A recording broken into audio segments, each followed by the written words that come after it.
강의 설교를 마치고요. 계속해서 누가복음 말씀 본문으로 설교 말씀 증거하겠습니다.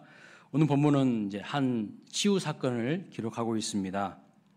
예수님께서 귀신 들려서 말 못하게 된 한 사람을 고치신 거죠. 14절 말씀을 보시면 예수께서 한 말 못하게 하는 귀신을 쫓아내시니 귀신이 나가매 말 못하는 사람이 말하는지라 무리들이 놀랍게 여겼으나 이렇게 말합니다. 자, 여러분 여기서 우리가 조심해야 될 것이 한 가지 있습니다. 그것이 무엇이냐면 모든 말 못하는 질병이 무조건 귀신 때문에 그렇게 된 것은 아니라는 거예요. 우리가 어떤 질병이라든가 고난이라든가 우리 인생의 어려움들을 해석할 때에 그것은 귀신 때문에 그런 거야. 아닙니다. 다양한 원인이 있을 수가 있고 이유가 있을 수가 있어요. 고난과 고통이요. 어떤 과거가 문제가 있어서 지금 현재의 고통이 있을 수도 있지만 미래를 위해서 지금 현재의 고통이 있을 수도 있는 것이죠. 예를 들면 임산부가 아이를 임신하고 출산하는 그 고통, 그것은 죄가 많아서 그런 건가요? 아니죠. 앞으로 아이를 낳기 위한 미래의 새로운 일들을 일으키기 위한 지금 현재의 고통이지 않습니까? 그러니까 모든 것들을 항상 이런 식으로 죄 때문이다. 뭐 귀신이 들려서 그러던 것이다. 이렇게 해석하면 아주 위험한 겁니다. 그런데 분명 성경은 사탄과 마귀, 귀신의 실체를 말씀하고 있어요. 그리고 그들은 무슨 일을 하는가? 사람들로 하여금 하나님을 떠나도록 유혹을 하고요. 그리고 창조 질서를 다 깨트리고 온갖 질병과 고난에 걸리게 한다는 것을 우리는 인정해야 됩니다. 모든 것이 귀신 때문이다. 이것은 아니에요. 그러나 귀신이 하는 일 분명히 있어요. 귀신은 분명히 존재하고 마귀는 분명히 존재하는데 그들은 무엇을 하는가? 우리로 하여금 하나님과 멀어지게 하는 거예요. 그리고 고난과 질병을 주는 거예요. 창조 질서를 깨트리는 일을 한다는 것을 알아야 합니다. 오늘 본문에도 분명 귀신 들린 한 사람이 있었는데 그로 하여금 말을 하지 못하게 만들었어요. 사탄의 역사는요, 사람들을 망가뜨립니다. 그리고 말을 못하게 하고 창조 질서를 파괴하는 거예요.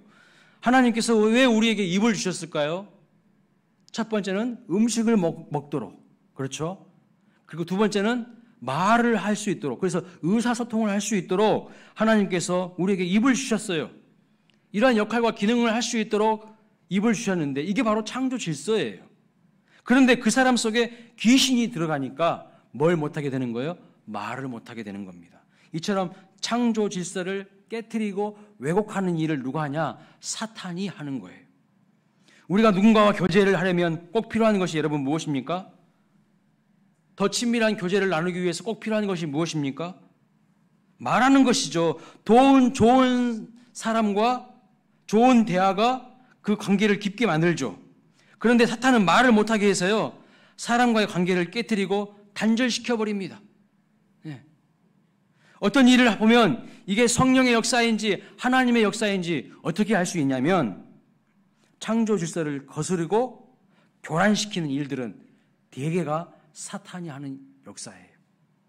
사탄이 사람들로 하여금 비진리에 빠지게 만듭니다. 거짓에 매이게 만드는 거예요. 자꾸 우리의 고정관념과 편견에 빠지게 만들어요. 진리가 아니에요. 근데 거기에 딱 매이게 만들어요. 그래서요, 오해를 하게 만들어. 우리의 마음을 힘들게 만드는 거예요. 그리고 그 진리를 대적하고 창조 질서를 흔드는 일을 하는 거죠.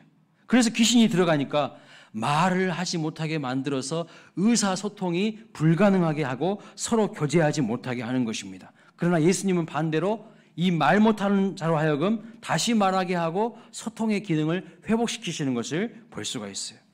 여러분, 교회 안에서 교제가 매우 중요한데 교제가 뭡니까? 주님의 몸 되신 공동체라는 사실을 더 깊이 누리게 하는 것이 바로 교제입니다. 그런데 교제가 말없이 될까요? 대화 없이 됩니까? 아닙니다. 말을 많이 하셔야 돼요. 세상 사람들과는 깊은 영적 대화가 잘 안 돼요. 영적 대화가 됩니까? 안 돼요. 그러나 교회 안에서 얼마든지 성도들과 신앙적인 대화를 할 수 있고 고민도 나눌 수 있고 함께 우리가 고민한 것을 가지고 하나님 앞에 기도도 할 수 있어요. 예수님은요, 말 못하는 사람을 말하게 하시는 분이십니다. 사람들과도 이야기를 하게 하시고 하나님과도 깊은 대화로 나가게 하시는 분이 예수님이시고 성령의 역사인 거예요.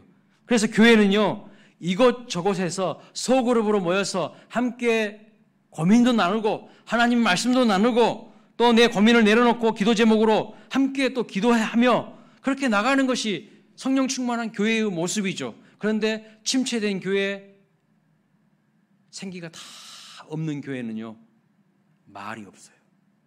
조용해요. 생기가 하나도 없어. 생명력이 없어요. 마치 귀신 들려서 말 못하게 된 사람들처럼 조용해. 그리고 속에서 시기 질투가 가득 차 있어. 언제든지 문제 하나만 딱 터지면 난리 날 것 같아. 이게 바로 침체된 교회의 모습, 성령 충만하지 않은 교회의 모습입니다. 그런데 성령 충만한 교회의 모습은요, 성도들이 서로 모이기를 기뻐해요. 서로 교제하는 것이 즐거워요. 그리고 내 고민도 같이 내놓고 함께 울고 함께 웃고 함께 기도하고 여기저기서 그런 모임들이 막 활성화가 되는 거예요. 그것이 진짜 성령 충만한 교회의 모습이고요, 주님이 원하시는 교회의 모습이라는 거예요. 자, 오늘 본문을 보시면 귀신을 쫓아내자 사람들의 반응이 무엇입니까? 예수님께서 말 못하는 자를 고치신 사건을 보고 많은 사람들이 놀라움을 금하지 못했습니다. 그런데 이처럼 놀라운 광경을 보고도 칭찬을 해주지 못할 망정 시기 질투하며 비난하는 사람들이 있었어요. 오늘 본문을 보십시오. 마귀의 종로하는 자들이 있었다는 것입니다. 그들의 비난의 내용이 무엇입니까? 15절 16절 말씀 같이 읽어보겠습니다. 그 중에 더러는 말하기를 그가 귀신의 왕 바알세불을 힘입어 귀신을 쫓아낸다 하고, 또 더러는 예수를 시험하여 하늘로부터 오는 표적을 구하니. 그렇습니다. 비난하는 사람들이 지금 두 부류로 갈라지고 있는 것이 볼 수가 있어요. 한 부류는 어떻게 비난합니까? 예수님이 귀신을 쫓아내신 것은 귀신의 왕 바알세불을 힘입어서 귀신을 쫓아낸다, 이렇게 이야기를 합니다. 쉽게 설명하면 사탄이 사탄을 쫓아낸 것이다, 이렇게 이야기하는 거예요. 예수님을 마치 사탄처럼 취급하는 거죠. 또 다른 한 부류는 어떻게 비난합니까? 하늘로부터 오는 더 강한 표적을 한번 보여줘봐, 이렇게 이야기하는 거예요. 더 큰 기적을 보여봐. 그럼 내가 믿든지 안 믿든지 그것은 내가 알아서 할게, 이렇게 비난하고 폄하하는 것을 볼 수 있어요. 여러분, 말 못하는 사람으로 하여금 말하게 하는 것이 보통의 이게 능력으로 되는 거예요? 요즘 최첨단 의학 기술로도요, 안 돼요. 최첨단 의술로도 말 못하게 하는 사람 말하게 할 수가 없어요. 근데 예수님이 말 못하는 사람을 말하게 만드셨으면 여러분 어떻게 반응해야지 맞을까요? 칭찬해줘야죠. 그런데 칭찬을 못할 망정 비난하고 지금 폄하하고 있는 것을 볼 수 있어요. 둘 다 예수님의 치유 사건을 부정적으로 무시하는 거예요. 자, 이에 대해서 예수님은 지금 두 가지의 논리로 그들의 평가가 잘못되었다는 것을 말씀하십니다. 먼저 17절 18절 말씀 함께 보겠습니다. 같이 읽어볼까요? 예수께서 그들의 생각을 아시고 이르시되 스스로 분쟁하는 나라마다 황폐하여지며 스스로 분쟁하는 집은 무너지느니라. 너희 말이 내가 바알세불을 힘입어 귀신을 쫓아낸다 하니 만일 사탄이 스스로 분쟁하면 그의 나라가 어떻게 서겠느냐. 예수님께서 아주 쉽고 명료하게 지금 이야기하십니다. 같은 편끼리 싸우면 어떻게 그들의 나라가 서겠느냐. 그렇죠. 사탄이 자기 왕국을 세우고 싶으면 귀신하고 협력해야지. 어떻게 둘이 싸우면 그의 나라가 서겠느냐. 너무나도 쉽고 간단한 이야기를 하시는 거예요. 여러분, 사탄이 누구입니까? 귀신의 왕을 사탄이라고 하는 거예요. 그럼 귀신은 누구예요? 사탄의 종, 사탄의 부하예요. 그런데 둘이 싸운다면 사탄의 왕국이 제대로 세워지겠습니까? 예수님께서 이렇게 아주 단순하고 명쾌한 논리로 이야기하신 거예요. 여러분, 나라가 망하려고 하면 징조가 있어요. 그냥 어느 날 갑자기 나라가 확 망하는 게 아니라 징조가 있어. 여러 가지 전조 증상이 있습니다. 우리나라도 과거에 보면요, 일본의 나라를 여러 차례 빼앗기지 않았습니까? 침탈당하고 망했어요. 그런데 역사학자들의 연구에 의하면 이미 징조가 있었다는 거예요. 물론 여러분, 일본이 잘못한 것이죠. 그런데 내부적으로도 문제가 너무 심각했다는 거예요. 너무 서로 당파 싸움이 심각했다는 겁니다. 임진왜란이 일어나기 전에도요, 얼마나 서로 물고 뜯고 싸우는지 몰라요. 조선시대 보십시오. 뭐 노론, 서론, 북인, 남인 막 서로 당파 싸움이 엄청 심했어요. 결국 나라를 위해서 일하라고 뽑아주었더니 맨날 싸움만 해요. 항상 나라가 망하기 전에는 나타나는 현상이 무엇이냐면 내란 정쟁이 있었다는 것이죠. 우리끼리 서로 적이 되면 진짜 적을 보기 못하게 되는 것이고, 서로 시기하고 질투하고 비난하면서 진짜 해야 될 사명을 감당하지 못하게 되는 것입니다. 교회도 마찬가지죠. 교회가 이단도 막아야 되겠고, 교회가 세속화되게 하는 세상의 유혹도 막아야 되지만, 제일 중요한 것은 무엇이냐면 교회를 무너뜨리는 가장 강력한 요인은요, 우리끼리 싸우는 거예요. 우리끼리 시기 질투하고요, 서로 비난하는 거예요. 예수님께서 지금 무슨 말씀을 하시는 거예요? 내가 사탄의 힘을 힘입어서 귀신을 쫓아낸다고 했는데 어찌 같은 뼈끼리 싸우면 그들의 나라가 서겠느냐라고 지적하시는 거죠. 19절에 보면 또 예수님께서 이렇게 말씀하십니다. 같이 읽어볼까요? 내가 바알세불을 힘입어 귀신을 쫓아내면 너희 아들들은 누구를 힘입어 쫓아내느냐? 그러므로 그들이 너희 재판관이 되리라. 여기 너희 아들들이 누굴까요? 이 너희 아들들은 누구냐면 바리새인들 가운데에 귀신을 쫓아내는 축사 사역을 하던 자들을 말하는 겁니다.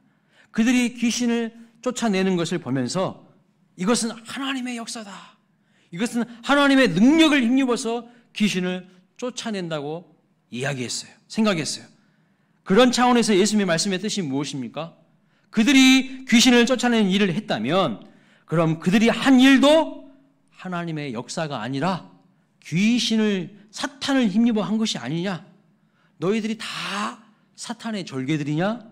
왜 나에게는 귀신이 한 일이라고 하면서 너희들이 귀신 쫓아낸 것은 하나님의 일이라고 하냐?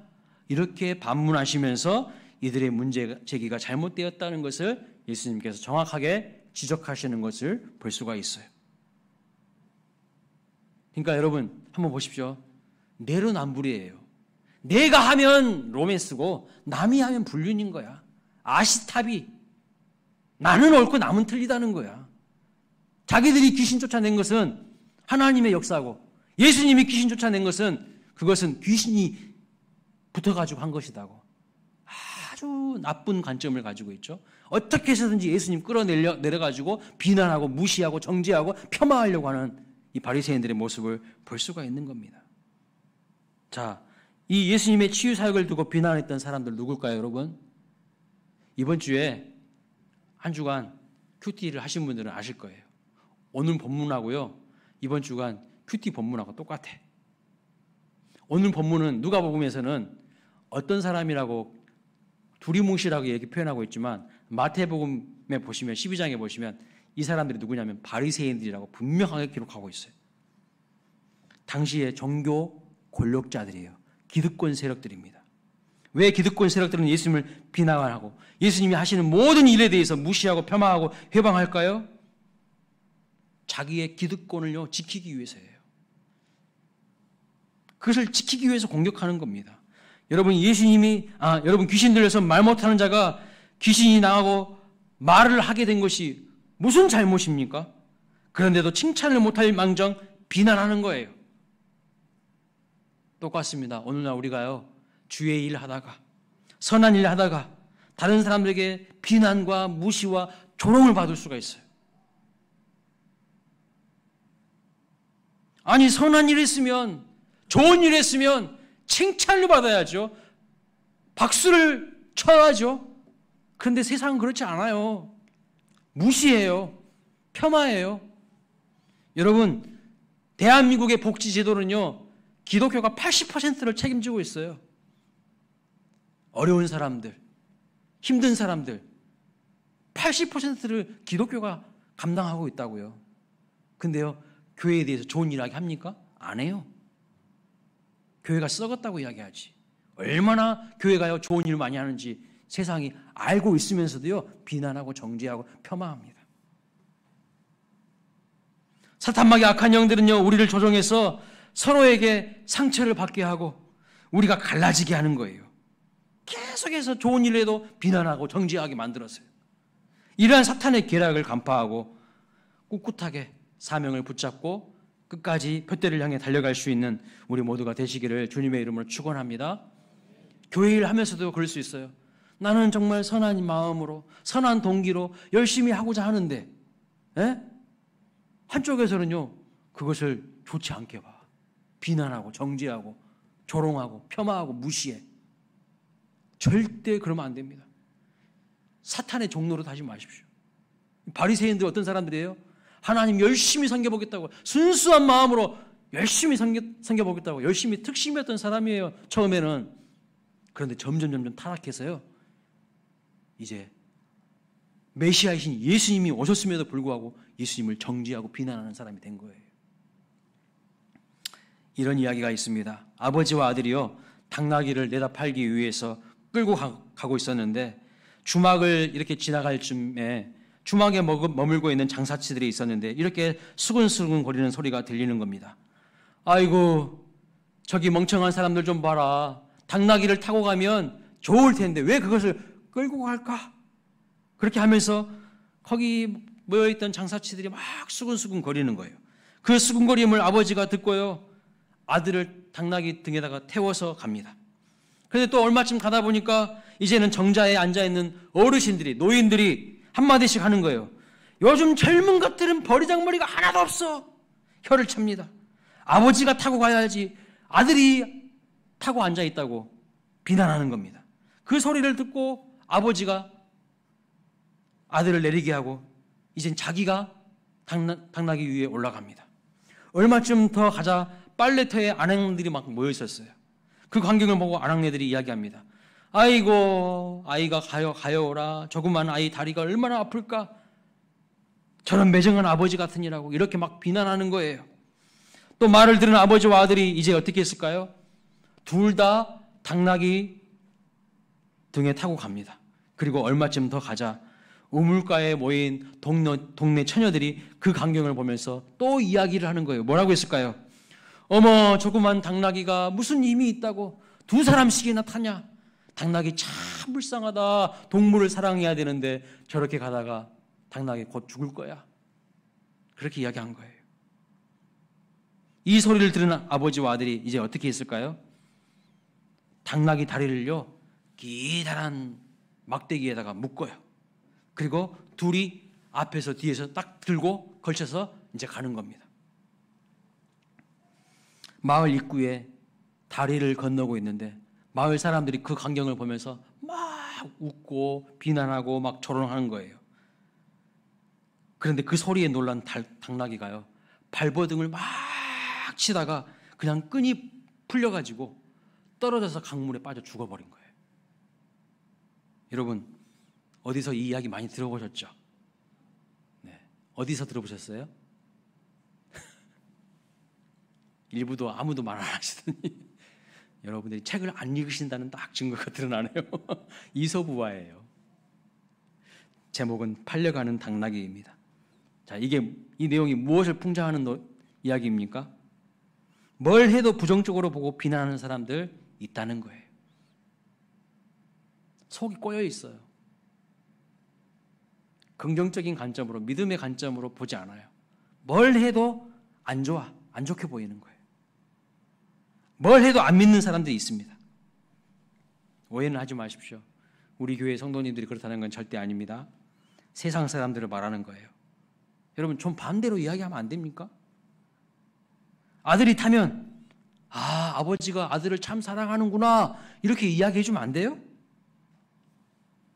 또 아들이 아버지를 태웠으면 저 아들은 참 효자네 이렇게 말해주면 안 되는 겁니까? 그리고 당나귀 그 등에 아버지와 아들 둘 다 탔어요. 그러면 아버지와 아들이 서로 보기 좋네 이렇게 볼 수도 있잖아요. 아무튼 속이 꼬인 사람들은요 부정적으로 보는 거예요. 비난하는 걸 하는 것을 보는 거예요. 어떻게 해서든지 꼬투리 잡아가지고 정죄하고 비난하고 싶은 거예요. 내가 하면 로맨스고 남이 하면 불륜, 아시타비인 거예요. 무조건 다 비난하는 부적격인 사람들이 있다는 겁니다. 이게 영적인 세계에도 그대로 적용이 돼요. 세상은요, 악한 영의 지배를 받고 있어서 아무튼 하나님을 믿지 않는 증거들을 들이댑니다. 모든 것을 부정적으로 보는 거예요. 하나님을 믿을 만한 증거들이 얼마나 차고 넘치는데 그것은 보지 않고 안 믿을 증거들만 다 어디서 골라내가지고 찾아가지고 거기만 붙들고 매여 있어요. 자기만 손해인 거죠. 그래서 자신들의 불신앙을 정당화하고 합리화합니다. 그러나 여러분, 하나님 앞에서 그런 것은 다 결국 심판받고 결국은 핑계에 불과한 것입니다. 자, 그러면 우리가 이 사탄의 영향력으로부터 벗어나는 길이 있는데 그것이 무엇일까요? 본문 20절 말씀을 보십시오. 같이 읽어볼까요? 시작. 귀신을 쫓아낸다면 하나님의 나라가 이미 너희에게 임하였느니라. 자, 그렇습니다. 여러분, 예수님이 이 땅에 오심으로 무엇이 시작됐죠? 하나님의 나라가 시작되었어요. 하나님의 나라가 시작되었다는 것은 뭘 의미합니까? 하나님의 통치와 다스림이 시작되었다는 뜻입니다. 하나님의 나라의 개념은 통치와 다스림의 개념이에요. 어떤 영역이든지 하나님이 통치하시는 그곳이 하나님의 나라입니다.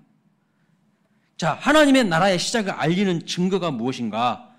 귀신이 쫓겨나가고요, 질병이 치유되는 것이고, 말 못하는 자가 말하게 되는 역사가 나타납니다. 깨어지고 파괴된 창조 질서가 다시 회복돼요. 그리고 하나님의 형상으로 창조된 우리가 정말 하나님의 형상답게 회복되는 것입니다. 메시아이신 이 예수님이 오셔서 하나님의 나라가 시작되면 어떠한 현상이 일어날 것인가에 대해서 구약 성경에서 계속해서 강조해서 말씀하고 있는데, 대표적인 말씀이 이사야 35장 5절부터 6절 말씀인데요. 같이 한번 읽어보겠습니다. 시작. 그때 맹인의 눈이 밝을 것이며 못 듣는 사람의 귀가 열릴 것이며 그때 저는 자는 사슴같이 뛸 것이며 말 못하는 자의 혀는 노래하리니 이는 광야에서 물이 솟겠고 사막에서 시내가 흐를 것임이라. 네, 예수님이 이 땅에 오시고 하나님의 나라가 시작되면 어떤 일이 일어난다고요? 무너진 곳을 다시 일으켜 세우시고 말 못하는 자가 다시 말하게 하시는 거예요. 어긋나고 깨진 창조 질서가 다시 제대로 된 창조 질서로 회복되어져 가는 것입니다. 하나님의 형상을 가진 인간이 진정 인간답게 살아갈 수 있도록 지금도 성령 하나님께서 역사하시죠.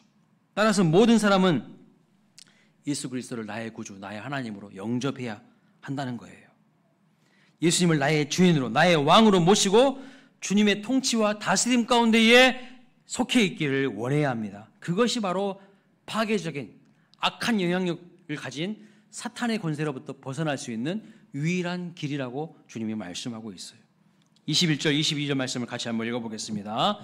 강한 자가 무장을 하고 자기 집을 지킬 때에는 그 소유가 안전하되 더 강한 자가 와서 그를 굴복시킬 때에는 그가 믿던 무장을 빼앗고 그의 재물을 나누느니라. 아멘. 여기 강한 자가 누구일까요? 강한 자. 예수님이 지금 하신 말씀인데 여기 강한 자는 세상을 지배하고 있는 사탄을 말하고 있어요. 예수님을 주인으로 모시기 전까지 모든 사람은 이 강한 자인 사탄의 지배와 영향력 가운데에 있다는 말씀이에요. 문제는 인간의 힘으로, 인간의 권세로는 사탄의 권세를 벗어날 수가 없다는 겁니다. 그래서 예수님께서 사탄을 가리켜서 무엇이라 했냐? 강한 자라고 말씀하고 있어요. 사람은요, 사탄을 이기지 못합니다. 마귀를 못 이겨요. 그래서 강한 자라고 표현하고 있어요. 사탄은 인간보다 강해요. 그런데 그 강한 자의 권세에서 벗어날 수 있는 유일한 길이 무엇인가? 더 강한 자가 와야 된다는 거예요. 더 강한 자가 누구일까요? 예수 그리스도를 말하는 거예요. 그 예수 그리스도 안에 속해 있으면 사탄의 권세에서 벗어날 수 있다는 것을 말씀하고 있는 거예요. 오늘 본문은 강한 자보다 더 강한 자가 와야 된다. 그분이 바로 예수 그리스도다 말씀하고 있어요. 사탄보다 더 강한 예수님의 권세가 내 삶 속에 임해야만 내가 사탄의 결박에서 벗어나서 진정한 자유를 누리게 된다는 말씀입니다. 계속해서 예수님이 말씀하십니다. 23절 보십시오. 나와 함께 아니하는 자는 나를 반대하는 자요, 나와 함께 모으지 아니하는 자는 해치는 자니라. 이 말씀의 의미가 무엇입니까? 중립이 없다는 거예요. 중립. 하나님 나라도 싫고 사탄의 나라도 싫고 나는 다 싫어, 나는 중립이야, 그런 거 없다는 거예요. 예수님을 받아들이지 않으면 인간이 인정하든지 인정하지 않든지 그 사람은 사탄의 지배와 예언 가운데 살아갈 수밖에 없다는 것을 말씀하고 있는 거예요. 악한 사탄의 권세 가운데에 악한 영향력을 받고 힘들고 아프고 고통 가운데 살다가 결국 파멸의 구렁텅이에 떨어질 수밖에 없다는 것을 말씀하십니다. 그 사탄에서 벗어날 수 있는 유일한 방법이 더 강한 자인 예수 그리스도를 내 안에 주인으로 모셔야만, 내 안에 왕으로 받아들여야만 된다는 것을 말씀하고 있는 거예요. 여러분, 바리새인들처럼 가장 가까이에서 예수님, 하나님 섬긴다고 하면서 주님을 보고 있어도 주님이 행하신 놀라운 일들을 보면서도 믿지 않는 그들의 끝은 영원한 파멸인 거예요. 왜요? 예수님께 속해 있지 않기 때문이죠. 아직 이 자리에 혹시라도 예수님을 마음의 주인으로 모시지 않는 분이 계시다면 정말 진실 어린 마음으로 권면을 드립니다. 예수님을 믿고 영접하시길 바랍니다. 예수님을 나의 주인으로, 나의 왕으로 영접하시기를 바랍니다. 그러면 사탄의 악하고 파괴적인 그런 영향력에서 벗어나서 진정 자유와 회복을 경험하게 될 줄로 믿습니다. 자, 그러면 예수님을 영접하는 것으로 끝나는 것일까요? 구원받은 것으로 끝나는 것일까요? 아니에요. 예수님을 영접한 자에게 하나님께서 원하시는 것이 있어요. 그것이 무엇일까요? 예수님을 나의 주인으로, 나의 왕으로 영접한 우리에게 이제 주님이 원하시는 것이 무엇일까요? 그것은요, 더 주님과의 교제를 풍성하게 하는 거예요. 그 일을 위해서 24절부터 26절 말씀을 주셨습니다. 같이 읽습니다. 시작. 더러운 귀신이 사람에게서 나갔을 때에 물 없는 곳으로 다니며 쉬기를 구하되 얻지 못하고 이에 이르되 내가 나온 내 집으로 돌아가리라 하고 가서 보니 그 집이 청소되고 수리되었거늘 이에 가서 저보다 더 악한 귀신 7을 데리고 들어가서 거하니 그 사람의 나중 형편이 전보다 더 심하게 되느니라. 자, 보십시오. 귀신이 나갔어요. 집이 깨끗이 청소되고 수리되었습니다. 자, 청소가 되고 수리가 되었다는 것은 무슨 의미일까요? 귀신이 나가서 더러운 집이 깨끗해졌다는 것, 그 영혼이 깨끗해졌다는 것 뜻입니다. 그런데 문제가 뭡니까? 그걸로 끝나면 안 된다는 거예요. 깨끗해진 걸로 끝나면 안 된다는 거예요. 그 다음이 더 중요한데 그 다음이 뭡니까? 그 깨끗해진 영혼에 뭔가를 채워야 한다는 거예요. 채워야 된다는 거예요. 그러니까 비워지는 것도 중요하지만 비워지는 것보다 더 중요한 것이 무엇이죠? 채워지는 거예요. 여러분 속에 있는 온갖 인본주의적인 생각들, 물질주의적인 생각들, 세속주의적인 생각들, 근심, 걱정, 염려, 불안, 두려움, 시기, 질투, 원망, 불평, 이간질, 거짓말, 온갖 더러운 잡동사니, 쓰레기들 다 비워져야 돼요. 다 내 안에서 나가야 돼요. 부정적인 관점과 시각들 다 치워져야 돼요. 이거 정말 중요합니다.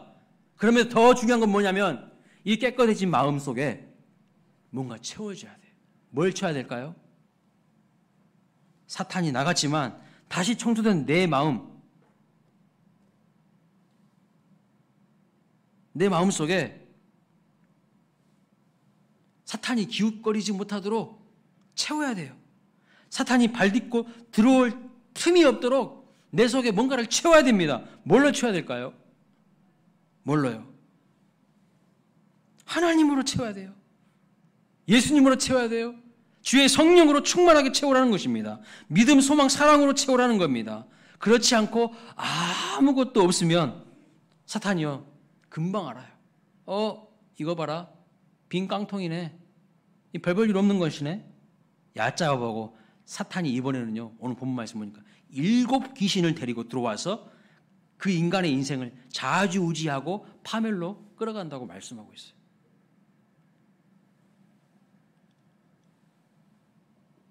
여러분, 내 마음 속에 더러운 것이 있잖아요. 마귀가, 사탄이요, 기가 막히게 합니다. 내 속에 더러운 냄새를 풍기잖아요. 마귀가 다 옆에서 대기하고 있다가 이것 봐라. 예수님도 없고 성령님도 없고 아무것도 없네. 더러운 것만 가득 차 있네. 내 속으로 훅 들어와 버려요.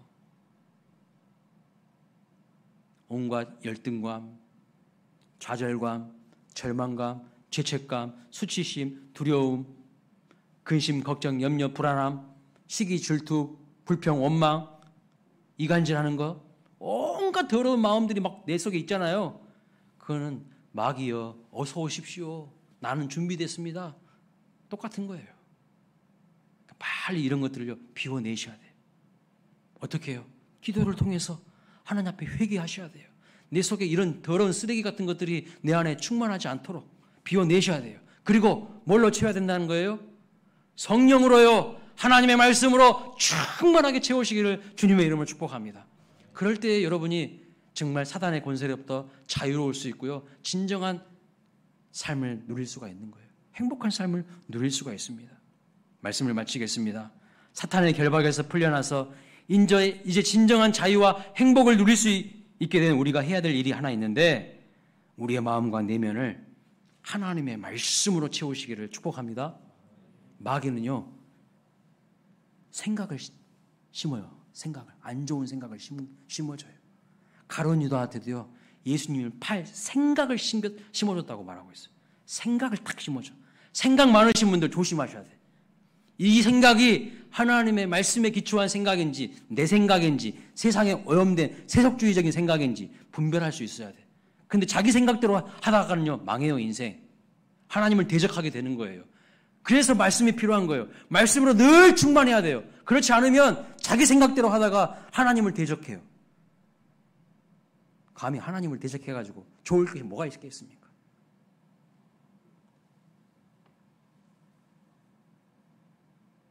생각을 조심하십시오. 이 생각을 집어넣는다니까요, 마귀가.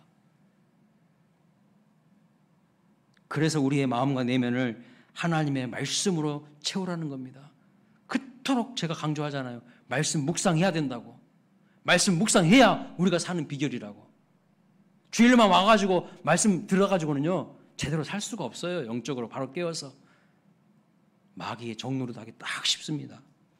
하나님의 말씀에 순종하는 삶을 살아갈 때에 마귀가 얼씬하지 못하는 거예요. 성령의 전신갑주를 입어야 사단의 권세를 이기는 거예요. 우리 모두 분명하게 고백할 수 있기를 바랍니다. 저를 한번 따라서 하겠습니다. 가슴에서 딱 손을 얹으십시오. 예수님이 나의 주인이십니다. 예수님이 나의 왕이십니다. 나를 사랑하시는 주님의 말씀을 죽기까지 사랑하겠습니다. 아멘. 다 함께 자리에서 일어나셔서 찬양하겠습니다.